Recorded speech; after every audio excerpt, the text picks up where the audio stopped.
Everybody, welcome back to another. Almost had it. Everybody, welcome back to another episode of the Frontline Realty Podcast, where the firehouse meets the open house, and we're going to be touching on wives, what it's like to have a wife in the fire service, what the responsibilities and some of the, I guess, what they have to endure. Oh, yeah. Yeah, it's probably a good one. For those who don't know, in the fire service specifically, we are in the fire service for 24-hour shifts. That means 24 hours of mom being mom. And then some of the things that we carry home with us, and just what it means to be a fire wife. And I guess we should probably start off with thanking them. So, I would definitely. if you are the spouse of a first responder, God made you a very special way. And if you're not being told thank you enough, which you probably aren't, because we're really bad at that, thank you for being who you are and what you have to go through and how hard you work. So I'll touch on mine first. Okay. We were talking off camera. We got married. I still don't know. I didn't look. 22 or 23. So we've only been married for 3 or 4 years. She's also a nurse, so she gets it. And she actually spent a little bit of time in the fire service prior to being a nurse. So she knows roundabout what the job is. Being a young, attractive female, she got some of the ugly side of the fire service. Mm-hmm. Unfortunately, that culture does still exist in some places. But she's got thick skin. And now with her being a nurse in the ER in one of the local hospitals, and me being in the fire paramedic job, she gets it, but she also sees what we bring home. Right. So she does a great job with knowing when to ask the questions. Mm-hmm. I'll give her that.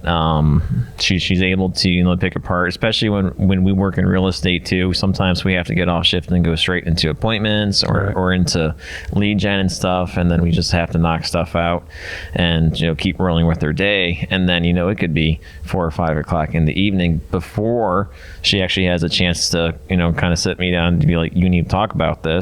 And then of course at the end of another 8-hour day after her 24-hour shift, that's the last thing that I want to do. Right. But she knows that I have to talk about it. Yeah. So decompress a little bit. Yeah, she plays that role really well, and she means it too. Like she knows she's not asking because she has to. Like she wants to get to the bottom of it. Right. Yeah. Right. Yeah. My wife's also an ER nurse. I think it's something with paramedics and ER nurses. For some reason, Yeah, something. I met my wife in the ER. Did you? Yeah. Okay. There's something about ER nurses and paramedics. I don't know why they're attracted to us. We're probably the last person you want to be attracted to. Probably. We're going to come with a lot of baggage, right? That's warning for you single ladies out there. It's a lot of baggage. Stay away from the firemen. You're bringing on. Yeah. Yeah. At the end of the day, if you talk to my wife, she would tell you completely opposite of what I'm going to tell you. Uh-huh. Right? She considers me the rock of the family. But I think at the end of the day, end of the shift, she's the rock, right? She's the one that has to keep us all together. And when I'm gone for 24 hours, we have a lot of kids. So she's not only working full time, because she's not staying home. She's gone all day while they're at school, but she's responsible for getting them all ready in the morning, all dressed, the 2 girls' hair done, making sure they all had breakfast, packing book bags, checking homework. Yeah. Has to get them all on the bus, then has to get them all, goes to work, then gets them all off the bus, and then she has them baths, showers. That's a lot to do. That's a second full-time job. And then you got to deal with me when I've just come off a 24-hour shift. Mm-hmm. And sometimes I'm not the easiest person to be around. We could have had a rough shift, or we could have been up all night, not got much sleep. So now, not only she had to deal with the kids, she has to deal with me. Mm-hmm. She doesn't give herself enough credit, and I think a lot of, and I'm not going to speak on policemen or police officers' wives or spouses, because that's a whole another thing. Yeah. Obviously, we have a dangerous job. Things we do can get us killed, and our wives know that. But being a police officer's wife, especially in today's day and age, Yeah. they have to worry about that every shift, man. Oh, yeah. Like there's some nutcase out there just waiting to get them. You know, Even off-duty stuff too. Yeah. Yeah. I mean, we live in a crazy world. So I think just being a first responder's wife in general, or I guess probably should stop saying wife. I'm speaking from personal. Being a first responder's spouse in general is probably one of the toughest jobs in the world, man. You're not only dealing with the stuff we bring home, but having to be the mother, father, you know, whatever it is, guardian angel, everything. Yeah. You know, she does things that I don't know if I could do. Yeah. To put it that way. So yeah, we definitely owe them a huge thank you. So thank you, Mandy. Thank you, Casey. So something that we started doing in our house, and this was recently, did a little bit of research on how I could be more effective with how I talk. And, big surprise, me being a guy, I don't like to use a lot of words. I don't know if your wife is like this. My wife is, let's use as many words as possible. Right. And it's like a lot of intake and then not a lot of output. And that's not fair for her because she thinks I'm not receiving the information. So when I'm, after a shift or after a long day here in real estate, and I first make face-to-face contact with her because we're on the phone all the time. When I see her, I'll let her know where I'm at of what I have to offer that day. I'll just say, it's a 20% day, meaning that, a relationship's not 50-50. Sometimes it's 80-20. Sometimes it's 70-30. Right. And then I'll just straight say, it's a 20%. If I'm coming home and I'm well rested and I'm not burdened, like she doesn't have to ask or I don't have to say it because it's obvious. But if I'm drained and I say that, it's 10% today, Right. Then she knows, like, okay.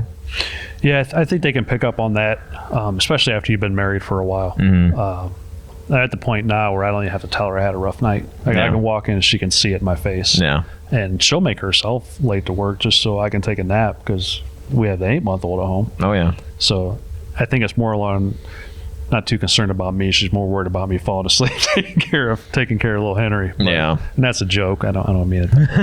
I got to keep myself, clear. And the other part with the communication, and I think this is where I struggle a lot, and my wife would probably attest to this, is I'm a very black and white guy. And I think a lot of us in the fire service we don't have a gray area, right?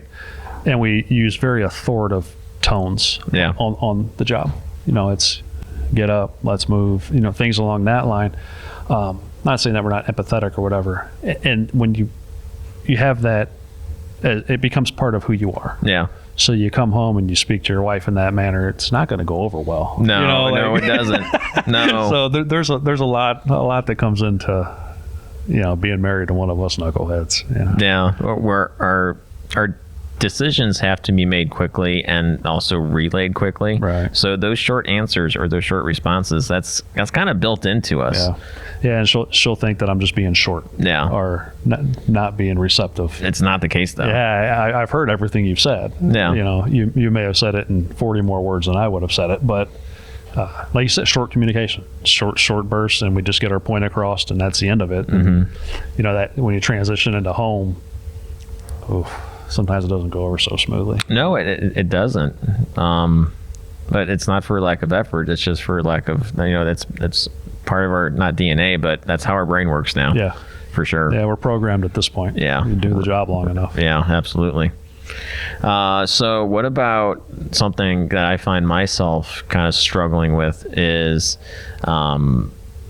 a lot of my time and energy goes to the team or it goes to the fire department. We don't have kids yet. We have our one on the way. Congratulations, by the way. Thank you. Yeah. We are almost 18 weeks. Yeah. Almost 18 weeks. Be here before you know it, man. I know, right? So, of course, all these jobs and all these people get a lot of me, and then we come home and the ones we love the most get the least of us. Oh yeah, That's a real tough. problem. Yeah, That's a real problem. yeah, Especially if you come home tired, they definitely get the short end of the stick. Yeah. Your kid just wants to do something as simple as play a board game. you don't want to be mean. You just don't have the energy. Yeah. Like, dad needs to decompress, or you had a rough shit. I need to step away for a minute. Let me get in a dad mode. 'Cause right now I'm still in career mode, work mode. I'll tell you something that's worked very well for my wife and I, going back to the communication aspect. And as stupid as it sounds, it works. So if we're having an issue, we used to fight like cats and dogs because we both are just so hard-headed, stubborn, and we both have bad tempers.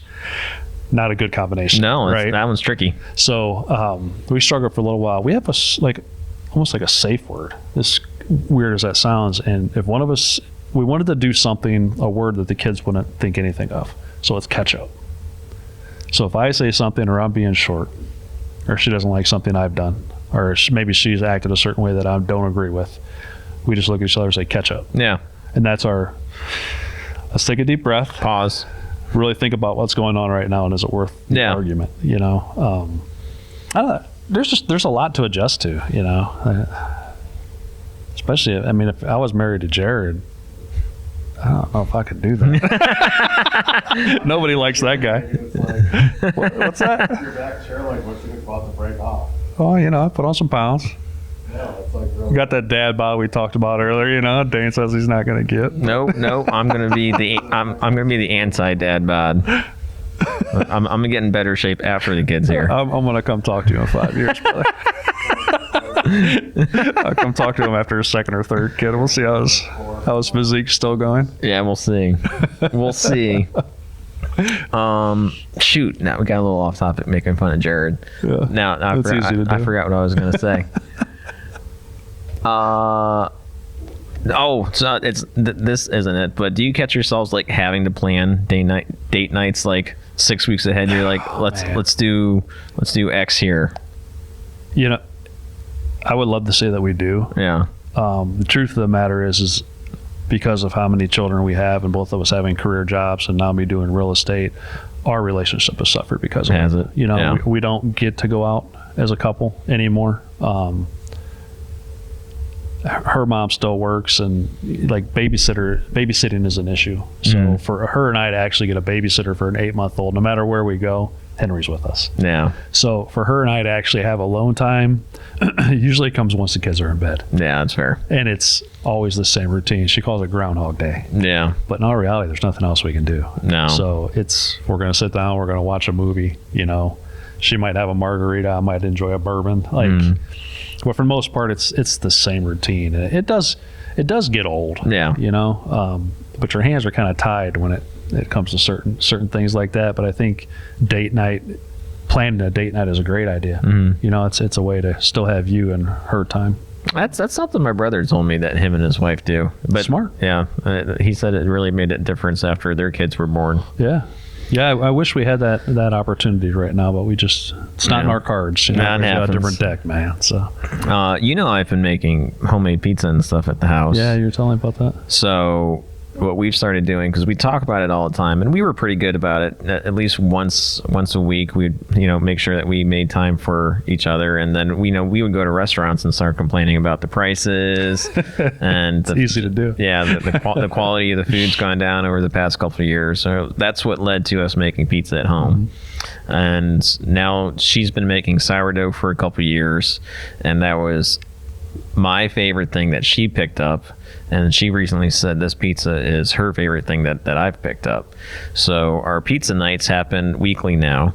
And it's nice because that's something that we know, tomorrow is pizza night for us. So the phones are going down, and then they're down for the rest of the evening. That's smart. Yeah, phones are a huge distraction in a relationship.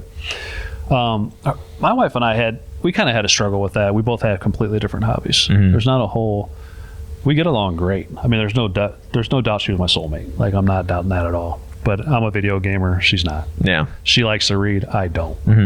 So our thing we finally found, and she never used to hunt, but 2 years ago I got her hunting. Yeah. And she loves it. Yeah. So that's our thing. We love to just go out, sit in an elevated blind, sit in a ground blind. that's our getaway and that's our time together. It's so Because it's awesome. It's awesome. man. Yeah, you're in the woods. It's just quiet. You know, you don't even have to see anything, and it's just a good time. It's a moment of clarity for you. And I was so glad that she loved it as much as I do, Yeah. because that's a hobby we both share. We can't wait till September. Yeah, she does. That is scary. She likes to look in the animal's eyes and watch the lights go. If that's the case, I'm gonna lock my door from now on. But I might have a serial killer on my hands. No, she and the scary part is that she's good at it. Yeah. Like, she uses a crossbow, and she's a deadeye with Awesome. that crossbow. Yeah. It's both deer she's killed were heart shots. You know, she's awesome. Like, Good for her. yeah, I love it. You know, just going out there, and we were just talking about this 2 nights ago. I was on shift last night, and I said, "Well, 6 more months, babe." 6 more months for what? I said, "Till it's hunt season." Until it's deer season. And she just smiled. She's like, "Oh yeah." Like that's our date night per se. Our date that's season. Nothing wrong with that. Yeah. As you know, Casey also hunts. Oh yeah. She was also not a hunter until her and I started dating, and she loves deer hunting, but she is like, she'll forget deer exist once turkey season is here. I've never gone turkey hunting. She loves turkey hunting. Like it is way better than deer for her, probably because it's warmer. Yeah. And she loves going out there chasing the birds. She loves calling with them. I think she purposely doesn't shoot them sometimes so she can keep going out, because I'll tell you, I've called in some birds for her over the past couple of years, and they're 25 yards, giving her every opportunity, and she'll just sit there and watch them. I think she forgets why we're out there. or she knows that she only has one tag, and she's like, no, I want to come back tomorrow. I'm over here just clucking away at this thing, bringing it in 100 yards, and she's just looking at it. Might have to have Manny look into that, because she's the same way. If it's really cold, she wants no part of it. Yeah. Even though we went out and got her good gear, like she can sit outside in the cold. She's not a fan. Yeah, She Casey. likes to hunt early fall. Yeah. I'm more of a late December guy. Same. I love the cold, man. Yeah. And the snow on the ground makes it easier to see them. You can really pick them up in the woods better. So Agreed. Well, thank you again to our wives. huge A lot of support in the house because of everything that they do for us. And I say this all the time. There's nothing I've done in this life or the next that deserves a woman like that in my life. I would agree. Yeah, this is the old saying, you know, behind every strong man is a stronger woman. Agreed. And I think as a first responder spouse, they're definitely stronger. Right. Like they don't have a choice; they have to be. Well, I know Mother's Day is coming up, so we'll probably pump this one up pretty quick. Yeah, yeah, Happy Mother's Day. yeah. Happy Mom's Day. You want to be in one? Why not? I don't feel like it. No? You guys are doing good at. How many did you pump out already? I was a third or fourth. Third. 2 more. 2 more. I can do one with 10.